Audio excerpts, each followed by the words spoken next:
Assalamualaikum, selamat pagi. So dah pukul 8.40, kita terlewat sikit nak live pagi ni untuk bersantai pagi ni. So korang tengah buat apa tu? Tengah on the way kerja ke? Dah sarapan ke belum? Sebab sarapan tu sangat-sangat penting lah untuk kita. Kalau nak diet pun memang kena sarapan pagi. Kalau tak sarapan, lama tak sarapan, kita akan gastrik ke, kita akan tambah tak akan ada penyakit lah kalau tak sarapan tu. Okey, santai pagi ni tajuk dia adalah 6 amalan diajari Nabi agar jadi penyelamat ketika meniti titian sirat. Kita macam kita tahulah, jangan time kita sekarang dah pun cikgu-cikgu dah ajar kita. Sebelum kita masuk ke syurga, kita ada satu titian sirat tu kita kena lalu. Titian sirat tu untuk masuk ke syurga. Okay, titian sirat tu macam kita tahu dia adalah titi yang dia macam sehalus daripada titian sirat ni halus daripada rambut yang di belah 7 dan lebih tajam daripada mata pedang. So titian sirat tu kalau korang terjatuh sikit, kau dah masuk neraka kan. So nak masuk syurga ni bukan senang lah. So kita nak beritahu 6 amalan dia yang Nabi Muhammad bagi tahulah kita nak lepas titian sirat tu dengan senang. Yang pertama adalah sentiasa berada di masjid. Kalau kita pergi masjid, kita solat berjemaah pun dah dapat berapa banyak pahala. So Abu Darda berkata, saya telah mendengar Rasulullah bersabda, masjid itu adalah rumah bagi setiap orang yang bertakwa, dan Allah akan memberikan kesenangan, rahmat dan keselamatan di atas sirat menuju keredaan Allah ke dalam syurga bagi sesiapa sahaja yang menjadikan masjid sebagai rumahnya. Okay. Maksudnya yang sebagai rumahnya, maksudnya dia selalu pergi masjid, macam tak lekang lah daripada masjid. Solat 5 waktu pun dia tak pernah lepas lah daripada solat berjemaah. Dia selalu pergi masjid. Sentiasa berada di masjid untuk mendapatkan ilmu-ilmu agama dan juga membaca Al-Quran akan membuatkan seseorang mendapat kelebihan ketika meniti sirat. Ini salah satunya. Kalau korang selalu pergi masjid, mendengar ilmu-ilmu agama, pergi ceramah ke dekat masjid kan. So korang korang boleh lepas titian sirat tu dengan senang. Okay, seterusnya adalah bersedekah dengan baik. Maksudnya sedekah tadi ialah daripada sumber yang halal, secara sedekah yang baik dan juga tepat sasarannya. Maksudnya sedekah tu korang punya sedekah tu daripada punca rezeki yang halal lah. Kalau korang buat kerja mencuri ke apa ke, tapi duit tu dah jadi duit haram. So duit makanan ke apa-apa yang korang gunakan dengan duit tu, automatik dah daging kita kan dah jadi kotor dah kalau guna duit haram. Okay. Dan seterusnya adalah cara sedekah yang baik dan juga tepat sasarannya.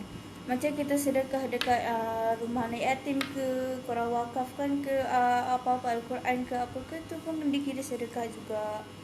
Okay, bersedekah lebih afdal kepada kaum keluarga terdekat dahulu, yang mana Allah akan berikan 2 jenis ganjaran pahala. Yang pertama adalah pahala sedekah, yang kedua adalah pahala menghubungkan silaturahim di antara ahli keluarga. Maksudnya kalau macam adik-beradik korang ke, mak ayah korang ke macam dah tak ada duit minta pinjam ke kan, tapi korang bagi duit, korang tak nak diorang bayar, tu pun kita sedekah juga. Ikhlaskan diri untuk tolong keluarga korang. Okey. Yang seterus adalah menerima pembatalan pembelian seseorang muslim dan memaafkan kesalahannya. Maksud ni adalah kita dalam urusan transaksi jual beli atau apa-apa urusan, kalau ada kecacatan pada barang yang dibeli, contohnya maka jika pembeli membatalkan pembelian tersebut, maka kita menerima dan menyelesaikannya dengan cara baik. Contoh macam pos laju ke JNT kan hantar barang, kita dapat barang tu dah ni kan, dah kotak dah hancur ke apa, tapi kita salahkan pembeli tu, kita salahkan penjual tu. Tapi masalahnya bukan, tapi tapi masalahnya bukan salah dia pun, tapi salah kepada yang menguruskan post lah, yang post tu lah. Kalau kita memaafkan pembeli tu ke, kesalahan penjual tu ke, so kita akan dapat pahala kat situ juga. So korang macam memudahkan urusan orang lah. Okey, dalam satu hadis riwayat oleh Abu Hurairah radhiyallahu an mengatakan bahawa Nabi SAW bersabda, barang siapa yang menerima pembatalan pembelian saudaranya, maka Allah akan mengampunkan kesalahannya pada hari kiamat. Okey, yang seterusnya adalah memudahkan kesulitan orang. Maksudnya memudahkan urusan orang lah.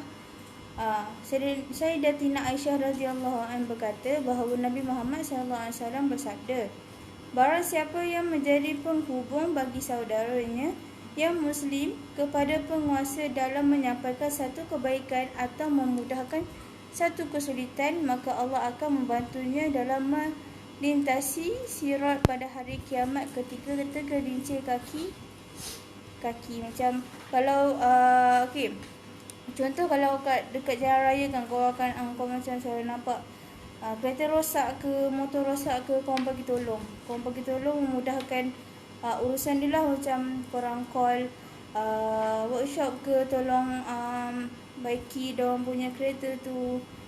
So benda yang korang buat tu, nanti ke hari kiamat kalau korang lalu titian sirat tu, korang tergelincir kaki kan, so Allah akan bantu korang untuk korang ada balik dekat titian sirat tu. Maksudnya korang tak jatuh daripada titian sirat tu lah. Okey, seterusnya adalah membantu memenuhi keperluan orang. Okey, membantu memenuhi keperluan orang tu maksudnya kalau biasa kita tengok Ustaz Abidli kita kan, dia pergi lawat orang asli ke, orang-orang yang tak mampu nak beli keperluan diri dia macam makanan ke, so kita kena bantu dia lah. Tu pun salah satu sebab kita boleh melepasi titian sirat dengan senang. Okey, seterusnya adalah melindungi seorang mukmin daripada umpatan orang munafik. Nabi Muhammad SAW bersabda, barang siapa yang melindungi seorang mukmin daripada umpatan orang yang munafik, maka Allah akan mengutus kepadanya seorang malaikat yang akan melindungi dagingnya daripada api neraka Jahanam pada hari kiamat. Barang siapa menuduh seorang Muslim dengan tujuan ingin mencemarkannya, maka Allah akan menahannya di atas sirat Jahanam sehingga dia dibersihkan dari dosa yang telah dia katakan. Maksudnya contoh orang ni bertutup litut macam baik kan, tapi ada seseorang ni macam nak tuduh dia sebab dia nak jatuhkan maruah orang tu. So lepas tu seorang lagi dia macam lindung lah, dia melindungi orang yang diumpatkan tu. Itu adalah salah satu sebab juga boleh melintasi titian sirat dengan senang. Okey, itu saja untuk ke-6 amalan yang diajari Nabi Muhammad SAW agar jadi penyelamat ketika meniti titian sirat. Macam tak banyak jugalah yang saya kongsikan. Ini antara 6 saja. Bolehlah amalkan supaya kita senang dekat akhirat nanti. Kita kat dunia ni bukan sahaja nak kerja dunia sahaja, kita kena fikir akhirat kita juga. Okey, itu sahaja untuk pagi ni. Korang stay safe. Kalau yang tengah drive tu, drive safe, sentiasa pakai mask. Kalau nak pergi mana-mana, dah sentuh apa-apa, korang sanitize korang punya tangan. Okey, itu sahaja untuk pagi ni. Bye. Assalamualaikum.